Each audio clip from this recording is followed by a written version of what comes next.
House. The timeline, right wing side, it's Riley Lewis. Lewis tried to bounce the basketball off of an Olivet defender, and Broker came away with a steal. It's Tracy Edmond. Pass, rolls it down from the left side for Jalen Adams. We were waiting for him to elevate all game, and he makes a big statement there. 55-48. Adams has got 16 points. Back up top, it's Dennis Towns. Pass now low, Riley Lewis on the right wing side. He'll drive in from the left block. Guarded by Adams, he's in trouble. Back outside, it kicks to Dennis Towns. There's 4 seconds on the shot clock. Riley Lewis goes up for the shot as it expires. Eldridge Mason rips down the rebound as the shot hit off the heel and kicked down. Back outside, Broker, right wing side. Eldridge Mason, left wing side. A step back for a three. Not going to go, and that's Eldridge Mason's first missed three of this game. First three he's taken here in the second half. And now a whistle. I believe a timeout here for Hope College. It'll be a 30-second timeout. So again, we'll keep it right here on 89, 1-1 WOCR. Matt Scher, Shane Duncan, and Olivet starting to do what they did in that first half, jumping out to the big lead, but they cannot let that slip away. No, they can't, Matt, and I think that they're fighting fire with fire. We talked all game about how up speed and up pace, I would like to say, is a better term, this Hope College team likes to play. So when you match that same physicality, you match that same speed, it can really act as a shock to the other team. And I think that happened to Hope in the first half, and I think it's happening again here at the beginning of the second, Matt. 15:24 to play here in regulation. And it's a barn burner. Seems like none of these teams are willing to go away or jump out to a too big a lead. And I had a chance to talk with Alan Babbitt during the half and how competitive the MIAA has become. And it's great for the sport, great for the MIAA in general, and having so many teams in it late, drawing the fan interest, especially to men's basketball. Of course, Hope College you always draw, but other schools, such as Olivet College, who have had trouble with the draws and now being able to bring out some of the best basketball they've had in years. Riley Lewis went up for the shot, and it's a blocking foul against the Comets.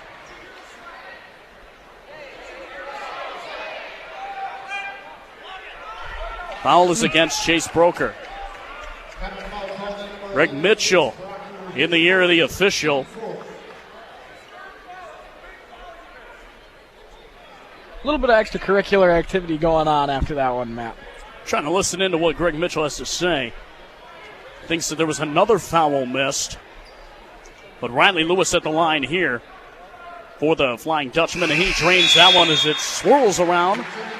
Toilet bowls into the basket. He'll put up this second one here. Jeff Gorel checks in favor of Dennis Towns, who will have a seat. Gorel's first time on the floor here in the second half. Second one goes up. Lewis, perfect 2 of 2 from that trip to the line. 55-50, and now he got a whistle.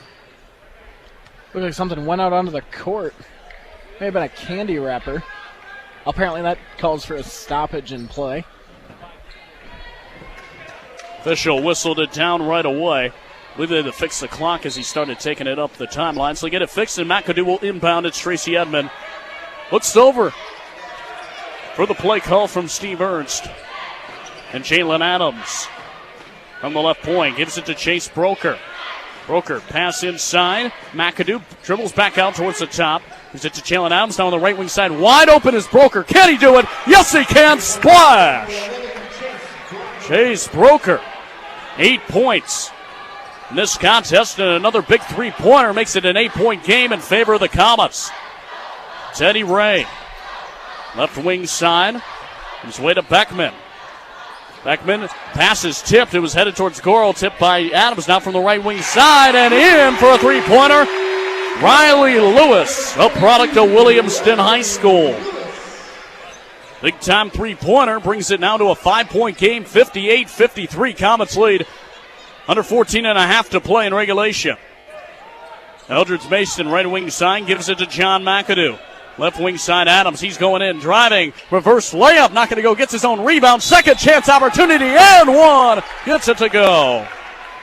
It's a nice play by Jalen Adams. They're finding the open seam, not getting the first attempt on that reverse layup, but keeping his position, getting the rebound, and going up. Just a nice little possession, really, for Jalen Adams there. Just giving so much effort.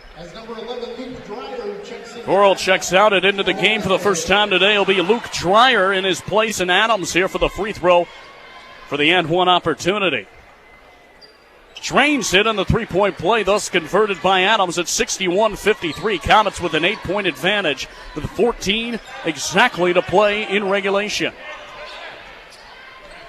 Comets trying to come away with their 5th win in MIAA play. Still plenty of time in this contest, but Olivet up by 8. Left wing side. Back down low, it's Beckman. Beckman goes up for the shot and draws a foul. I believe that's going to be the first foul of the game against Jalen Adams.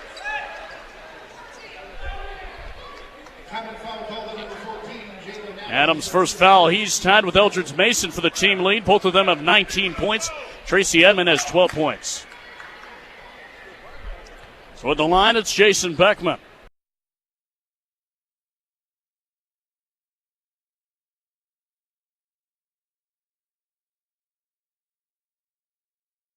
So 11:30 to play in the first quarter. Porter tells his offensive line, relays the play call. 2 wide receivers left side, 1 to the right. Running back in the backfield, that is Matthew Ellis. And he takes the handoff, not going to get as he's thrown back around the line of scrimmage, and it's going to bring up a 4th down and 3. It sure is. And, Adrian did a great job right there. I feel like they were anticipating that run. They definitely stuffed it. There's no holes opened up for him to go. So it's going to be a 3 and out for the Comets, and to punt it away will be Connor Amper. The senior getting some action a little earlier than he wanted to. Yeah. But with 10:50 to play in the first quarter in a scoreless tie, both teams unable to score. Both teams having to punt it away, and it's Connor Amper to punt it away for the Comets. And back to receive is Jacob Davis. Davis, the senior, 5'6", 185. The punt by Amper. This one's a high punt. Looks like it's going to be inside the 20. Bounce is close to the 10 and down, I believe, at the 12-yard line. What a punt by Connor Amper as he puts Adrian College backed up deep in their own end. And those are the kind of punts you'll hear NFL coaches talk about all the time. Win the battle of field position. And right there, Olivet did just that. We'll keep it right here on 89.1 The One WOCR on Olivet College Athletic Media. Ocam with 10.5 to play here in the first quarter. The Olivet defense back out onto the field to try to thwart a second opportunity here for Adrian, as they're going to have to march this football 88 yards down the field to try to get the first score. So working from the gun, it is Clayton Euchre. 1 wide receiver left side, 2 to the right for the Bulldogs, and a running back to his right is Stewart. Hand off to Stewart. Had a hesitation, and he is thrown down right away. It is Tyler Douglas and Robert Cuba helping out on that tackle. And that's what Olivet's got to do all day. They got to present those big runs. If they give this kid some space, he's going to make some big problems for this defense. So, not giving him space, not giving him time to get that head of steam, it's going to help this defense tremendously. It almost seems like the one issue that's happened for Adrian. Yes, they do have a 1,000-yard back, but they are 3-5 overall and 2-2 in the conference. They just haven't been able to get that consistency out of the offense this year. So 9:53 to play in the first quarter. Fake hand off, back to pass. Euchre throwing downfield, looking for the receiver, incomplete. John Adams III was on the coverage on that one, and the intended receiver was Randy Fry. Switching up the combinations in the secondary as this Comet team maybe didn't like what they saw or saw Fry maybe was open, so they had John Adams III slide over the right side. And I think it also depends. If you keep switching that up, they're not going to be able to know what guy to throw to until they're at that line of scrimmage. So I think that's going to a little bit of strategy there on Coach Muselitz's part. So 2 wide receivers on the right side, 2 to the left. Comet fans making some noise on 3rd down and 11 on their own 11 for the Bulldogs. Lone in the gun, it's Euchre. Back to pass, looking, throws over the middle of the field. Overshoot the receiver by about 10 yards. It looked like McGaw and both Fry were over the middle of the field. Don't know who was intended to. Believe it was McGaw. They'll announce it.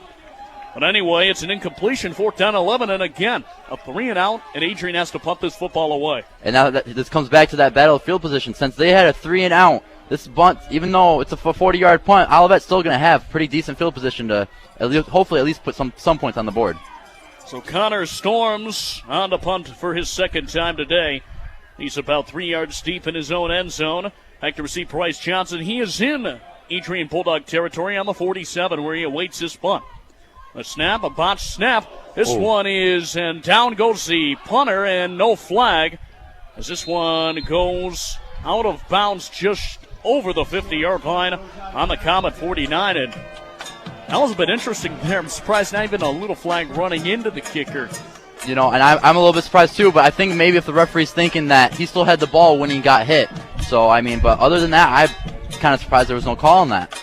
Normally you see that, but Olivet getting lucky, and so it'll bring up a first down at 10 on their own 49. You got a 51-yard field to work with. Maybe it'll spark the Comets, and maybe rolling up a score here. And it looks like they've got, almost looks like Washington's back out there. And Jerome Washington looks like the running back to the right of Lane Porter. Porter with the white sleeves on. Washington, you got to wonder, it's freezing down there, and so those guys got their own body heat. Many of them don't have sleeves. It's a fake handoff to the bus. Back to pass is Porter throwing. Hits Saxton, working his way on the right side. He's out of bounds inside the 30, and the first catch today for Cornelius Saxton. I don't know if you saw that, Matt, but he was wide open. Like it looked like they were playing some zone defense, and he just found the hole in that zone, and Porter found him open, and that's the result right there. It's a big gain. A big gain for the wide receiver, Cornelius Saxton. Now he is just 7 away from the magic number of 65, which will put him as the all-time single-season receiving catches leader, and he's continuing to plug his way up with a big catch there now at the 25-yard line. As Saxton, 26 yards, needs to get to 59 to break the record. Back to pass. It is Porter. Screen pass over left side. It is Jerome Washington, and the bus lost the football inside the 20. Does Adrian College have this football? Whistles all around. We'll see. And it is an Adrian College football, so the bus lost it around the 20-yard line. It'll be Adrian College to take over on their own 20 with 8:54 to play in the opening quarter. And, you know, right there as I was